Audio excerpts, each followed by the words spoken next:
بسم اللہ الرحمن الرحیم۔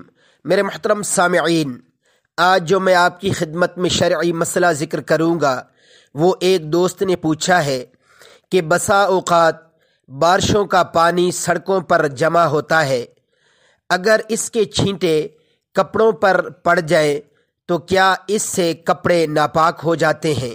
میرے محترم سامعین، اس مسئلہ کا جواب خوب توجہ سے سماعت فرما لیجیے۔